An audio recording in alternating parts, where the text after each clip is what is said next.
What is up, everybody? I'm NoLucksGiven, and in this video we are going to talk about a new term that I am coining called TREEsitioning, and it's probably the title of this video as well. But basically, the idea behind TREEsitioning is trees, despite the recent nerfs, are still the premier endgame comp, and that's basically what you want to be doing any given endgame if you want to win. And while that might seem like it is a pretty straightforward, unexciting kind of meta, it does actually place a lot of incentive on the early game, because I believe right now the premier strategy is going to be as strong as you can in the early game, so that way you have the flexibility to transition into trees, or TREEsition.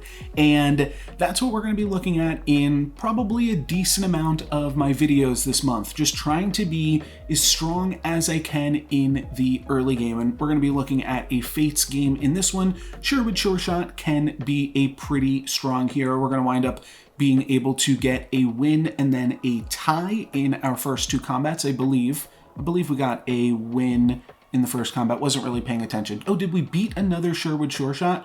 I think we might have. But then we'll start out by picking up a Lonely Prince and upgrading our Sherwood Sure Shot triple. And Fountain of Youth, I'm not sure when you ever really want this. I think we're just going to go for Fairy Tale here. Fountain of Youth would certainly make us stronger on the board, but Fairy Tale will allow us to continue to be stronger. And because we only have 2 units right now, the Fairy Tale will just be able to get used on everything that we purchase from here on out. Could go for the Shard of the Ice Queen, though. I kind of like both of these units at this point, so let's just stick with these two, the Sherwood Sure Shot and the Frog Prince, and see how far they can carry us. And the plan is to just be as strong as I possibly can in this early section of the game, so that we have an easier time transitioning. And I know I just said that, but it does bear repeating. The nerf to Burning Tree and Ashwood Elm doesn't make their endgame capacity any weaker. And I do think that that's really important to acknowledge. Really interesting board here as well. Maybe I'll talk about this board and then get back to that commentary. But we've got the Candy Rain, and then we've got the Doubly and the Mummy. So we could buy Doubly, we could buy the Princess White and sell one of my units to purchase the Doubly and then go Candy Rain.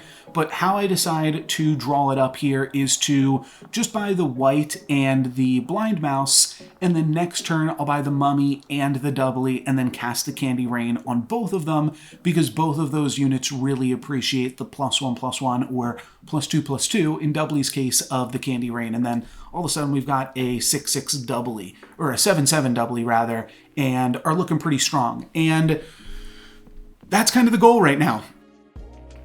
We'll get back to that point. So with the nerf to Burning Tree and Ashwood Elm, it doesn't make their end game, it doesn't make the ceiling any lower.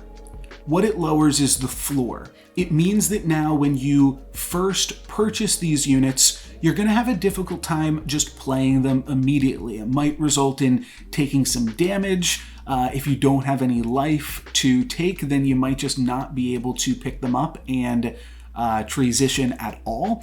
So that is basically what we want to try to avoid.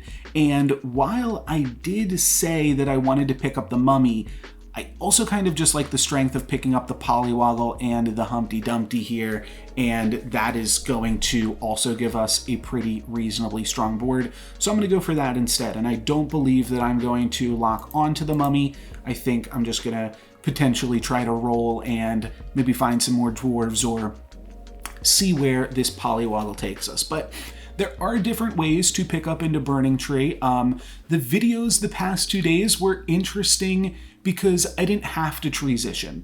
The one was a magic sword game where I was actively looking for Burning Tree because I could pick it up as a 100, 120. And then the video yesterday, spoiler alert, but we wind up True Love's Kissing into an upgraded Ashwood Elm. Both of those things, if you're able to put together scenarios like that, you're not going to have to treesition. You can just play trees, they're going to be really powerful. However, sometimes you just get in a place where you've got a strong board, and there's only so much that you can do with having a strong board. Now, sometimes if we're looking at a case where like we're playing dwarves or something like that, well, we could purchase some more dwarves, we could try to find lordies, some other things like that. Or we could grab something like the Prized Pig that we see in this shop. And we're pretty strong right now. Prized Pig would allow us to gain some additional kind of power on the current board. And then we could use that to, or not power on the current board, it would allow us just to gain some gold. And then we could try to use that to gain more power in different ways. And that's kind of the idea. I'm not going for the Prized Pig here, just trying to roll for some more dwarves before the level up, and then going to wind up locking onto this golden chicken triple. Maybe we'll find something interesting to do with it. The golden chicken plus shrink spell is honestly just too good of value to pick up, or to pass up rather, because we can spend 4 gold on the shrink spells and the golden chickens, and then we can just purchase like the rest of the shop for really cheap, and it's just good econ. So just looking to get ahead with that there. Does look like we will be able to, or that this will be a pretty close combat rather, is what I meant to say. But we will be able to get away with a win, all thanks to this Humpty Dumpty in the back line. So still doing good as far as this lobby goes. And that's kind of the idea. We now have the chance to pick up another Humpty Dumpty as well, so doing some kind of fun stuff here. We'll triple on these chickens, and now we could take the spinning wheel, we could take the rune stones. I kind of don't love the rune stones because we might try to do something silly with these Humpty Dumpties potentially. So I'm gonna go for spinning wheel, just give us a little bit more gold. Like I was saying with the Prized Pig scenario, I think that once you're strong, you can then try to get some gold and try to get ahead in some other ways. And I wind up rolling right into a Humpty Dumpty, so that's pretty sweet. We'll be able to pick up an Easter egg treasure. I'm actually gonna play the golden chicken because it's got +6/+6 from the fates and from the Easter egg. So pretty silly stuff. And then we'll see what we can do. And the important thing right now is like, we're strong. We've got a 24/24, we've got a 13/13, we've got some reasonable ranged units as well, but we don't really have any sense of direction. I kind of want to go dwarves because we have this Princess White, but at the same time, dwarves just like aren't that good either. And it's really tough with only one tier 4 dwarf right now. I'm really hoping that they add another dwarf soon. It always feels really, really tough to complete this Princess White. So the doublies are still good because we can potentially give Easter egg treasures to the doublies and do some nice stuff with that. But ultimately, I think we're going to need to find some sort of direction and some other way to be powerful on this board. We are going to lose our Humpty Dumpty as well, but we only had it for one turn. I didn't really get too attached. And we roll another doubly into this shop, so that's pretty sweet. I'll pick up the doubly, I'll pick up the greedy, and now with another greedy here that we can purchase for the golden chicken. It's basically what I was talking about with that Prized Pig play earlier, except now we get to play some much more reasonable units. And then I think, oh, I do wind up selling for the doubly. Okay, no, I was going to say, I think I'll just cast the For Glory and lock here. I think that that is a better maneuver. And otherwise, we're going to wind up playing down a unit, or we have to sell off the Princess White. And I guess we could play the Princess White, right? Yeah, we'd sell 2 things. No, because then the doublies would triple, and we'd have to play down a unit. So a little bit tricky. We are just going to wind up taking this For Glory. I'm not really expecting to win this turn. I am kind of using my health total here to try to maybe transition into dwarves. I mean, I definitely have some ideas here about how this could be strong with the Easter egg and the doubly. The triply will get a huge bonus once we triple it as well, because it's going to be getting +9/+9 from the fates and +9/+9 from the Easter egg. So there's a decent chance that that will just be really strong and we'll be able to do some nice work with that. And that's kind of the idea. We're also getting some nice gold off the greedy, so that is pretty sweet too. We will have to battle through this soul tack. Don't think we're going to be winning the for glory, but we are going to be getting a ton of greedy gold, so that is totally fine, all things considered. I think, what are we up, like +7 gold here on this turn? Pretty sweet stuff, and then we only wind up taking 7 damage, so not too shabby. Getting a bunch of gold here from that one, 6 gold from the combat, pretty sweet. We'll pick up the Tripoli now, and that'll give us a tier 3 treasure. Fancy Pants, not super exciting. Haunted Helm, not super exciting. None of these are crazy, but they could have some use. We could toss like the Fairy Tale or something at this point. Actually, you know what? I like the Haunted Helm because we can throw the Haunted Helm on the Tripoli. So I think that's where I will go with it. And looks like I'm going to toss Spinning Gold, but that's going to give us a 4171. And that is a really strong unit. So the question now becomes, do we play dwarves or do we try to do some other sweet stuff? I'm going to take a lucky to complete the Princess White here, and then we do have the option to pick up a Sting, though I don't really think the doubly needs more attack. I don't really think that I need any of these treasures. I'm just going to go ahead and skip. I think the Fairy Tale is totally fine, and I want to make some use of the Helm. We could go for Riverwash Mermaid plus Lightning Dragon, but I am going to roll past that. Again, I mean, we could pick up some dwarves, but I'm definitely just feeling like a lack of overall direction. I will lock onto this greedy as well, but dwarves really peter out on tier 4, which makes them really tough to play just in general. And is going to mean that now, like, potentially I do find some Tweedles or something going into the second half of this game, but I'm not locked into anything for sure. All I know is that we have this large Tripoli. It's going to be getting even larger from the Easter egg treasure, and maybe we can do something sweet with it. I'll pick up the greedy, and I don't hate the Gloves of Thieving, also don't hate Forking Rod. I think that there's maybe some fun stuff that we can do with that, so I'm going to go ahead and pick up that. And we also have a decent amount of gold, and we are up against the Ghost. So those are also some things to consider. I'm going to put Lancelot in the Helm slot for now, potentially try to roll if we could find some type of treasure to power him up. That could be good for us. So I'm going to roll, try to find just some spell that we can cast, and I'm going to settle on spinning some more gold. I'll throw doubly back in the Helm slot as well and see what else we can do this turn. But we're up against the Ghost. We've got some flexibility. Now we're going to be able to move into next turn with +6 gold, assuming that we defeat this Ghost, and we'll see what we can do with that. Opponent does have double Medusa, but we are going to take care of that and their Burning Tree, and we're going to get even more additional gold with this greedy, so that's pretty sweet. We'll walk away from this one with +8 gold from the turn, so 20 gold to make use of, and we get to double any spells that we cast right now. Could take Cinderella because we'll probably be able to grab a treasure from her pretty easily, but I'm going to decide against it. And here's where I treesition.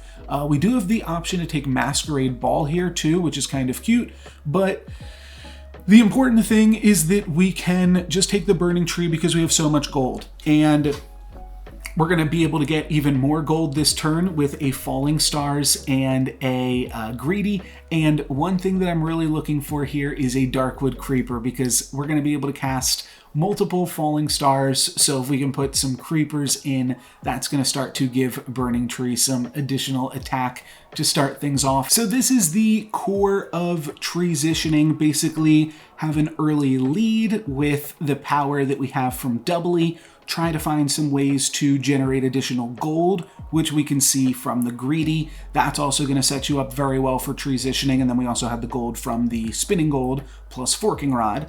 And then also have the health total as a buffer to, in case something goes wrong, you've got the time to pick up the pieces and really scale that burning tree. We've got the burning tree now to a 424, so almost to an unnerfed burning tree. Then we are going to wind up losing this combat, unfortunately, but we are going to, like I said, actually, wait a minute. Oh, this gets really, really close. That's funny. But we only wind up taking 9 damage here, down to 17. I think that that is a totally fine price to pay for being able to transition into one of the best comps in the game. And again, we're starting these turns with 20 gold. I will go for the Masquerade Ball on this time because we've got a bunch of chances at some Ashwood Elms early on, and we are going to find one. So I'll be able to pick up an Ashwood Elm plus a Green Knight here. We could also consider the Gumblegore, but I'm realizing Green Knight plus the Helm is going to be enough to allow us to use this Ashwood Elm, or what am I talking about? Lancelot. So we will also pick up the Ashwood here too. That's going to give us a large burning tree. And now we have to decide if we want to play this doubly as well, or triply, as it is a 7147 even without the Helm or without the Green Knight. We could put it in the Green Knight slot. That's also not the craziest idea in the world. And then there's also like Gumblegore to consider there just to pump up the burning tree, but I'm going to decide against that one. I think I will pick up a golden chicken so that we have some additional cash to use next turn. And then looks like I'll do the same thing yet again and get rid of that Sherwood Shore Shot that we were fated to. And then I'm going to sell off the triply and pick up the golden chicken. I just didn't have too much time left. I maybe would have rather have sold off the greedy, but ultimately this is going to be fine. We're going to get our tier 5 treasure from Lancelot, and that is definitely going to help us TREEsition. There's a lot of really sweet tier 5 treasures. We're also going to get some nice gold from this greedy, just getting hit a few times. It does look like we will potentially lose this combat. No, our burning tree is actually pretty big. Yeah, we walk away from this one with a win as well, and now we are on to level 6, and we've got some nice stuff coming for us. So we get to pick up a tier 5 treasure. Ambrosia is a reasonable treasure. It's kind of cool with the fates as well because it'll give that unit +3/+3, but we can make pretty good use of Ambrosia plus our Ashwood Elm for the time being, and I think that is going to be a good treasure. The Helm is a little bit awkward because I want to put the Ashwood in both the Ambrosia slot and the Helm slot, but I'm also looking right now, I don't have that many upgraded units. I do think that the Easter egg is a good treasure overall, and then we're just skipping this treasure, unfortunately. I do think that the Ambrosia is a sweet treasure overall, or is that what I meant to say, Ambrosia? Oh, I see. Okay, a lot of stuff going on here. Oh, Easter egg. I think Easter egg is sweet overall, but ultimately I just think that we're not going to have like the space to really justify it. I wind up picking up another Ashwood Elm to round out this turn, and then I also put a Beauty's Influence on my first Ashwood Elm. And what that does, in addition to just giving it even more health, is going to mean that if we find an evil twin, now we can make a copy of Ashwood Elm, and that could potentially allow us to get really strong. And now we've TREEsitioned. So we went from a doubly or triply to now having the biggest trees in the lobby. And I think that's important because you see everybody is trying to play trees here, but we have done it better than everybody else. So that's going to mean that we get some nice wins, some nice damage against this Headless Horseman, and we are going to potentially be able to keep scaling, keep finding more stuff, where they have to worry about like other ways that they can get stronger. we are already strong enough. So somebody else might have had to pick up that Green Knight there, but we don't have to do it. We can go for True Love's Kiss on Lancelot. That is a favorite play of mine, as you know. And then we also have this Hercules that we could potentially pick up in the lobby. So the Lancelot isn't going to get us anything super great. I'm going to eschew the Hercules in that case and see if we can't find anything else. And I do find another Burning Tree. So that's going to give us a tier 5 treasure as well as an upgraded Burning Tree, looking to replace the Forking Rod at this point in the game. Mimic Chest doesn't do anything great with Ambrosia, but it does work with the Helm, and then it does also work with other treasures that we could find later on. And this game is almost over. We see that this Trophy Hunter is at 1, and then we'll have to play our final battle potentially against the Headless Horseman, but this Trophy Hunter actually has some really sweet stuff going on. They have got, the Horn isn't actually doing anything for them, but they've got the Copycat, which attacks and triggers all of these Grim Souls and just does some nice stuff for them. Unfortunately, it is actually not enough, as our Burning Tree is just too big, and we are going to be able to take them down here. So now we are on potentially the last combat of the game, though this Headless Horseman might have found additional ways to scale as well. We'll see what we are able to put together. I'm going to wind up playing both of these creepers and cutting this Greedy now finally, and I'll go for a Shard on the Bear Stain, and we get a 3 big pigs. That's not the worst thing in the world to grab here. And yeah, we'll just see what else we can find, and what else we can find is another Burning Tree. So I think we're going to be pretty strong. Unfortunately, we don't have an Echo Wood though. So there's definitely a chance that this Headless Horseman can get the better of us. I'm going to move my bigger Ashwood tree now into the Ambrosia slot. Probably should have done that before. It would just give us a little bit more stats across the board. And we'll see how big we can make these trees compared to my opponents. They do not have any Echo Woods either, so I think this is just a win. Okay, I thought we did more this game, but nope, we just TREEsitioned quicker than the rest of the lobby, and we're pretty powerful. Have some small lag spikes there, and yeah, it looks like that's going to be it. That's going to be the game.